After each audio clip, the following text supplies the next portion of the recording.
પાલનપુરના Abu highway પર રહેણાંક મકાનમાં ભભૂકી આગ તો આબુ હાઈવે પર તિરુપતિ રાજનગર સોસાયટીના મકાનમાં ભભૂકી આગ। કિરીટ રોજગાર નામના બિલ્ડરના મકાનમાં ભભૂકી આગ તો આગ લાગતા મકાનમાં રહેલો સરસામાન બળીને ખાક।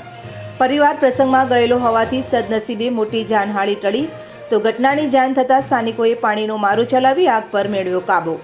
મકાનમાં રહેલો ઇલેક્ટ્રિક સહિતનો મોટાભાગનો સરસામાન બળીને થયો ખાક। અમારા ઘરે પ્રસંગ હોવાથી બધા ભેગા થયા હતા અને 9 વાગે અમે લોકો ઘર બંધ કરીને ગયા હતા। એનાથી શોર્ટ સર્કિટના લીધે આખું ઘરમાં ઘણું બધું નુકસાન અને જાન બધું થયું છે। કેટલા વાગ્યાની ઘટના? 9 સવા 9 ની।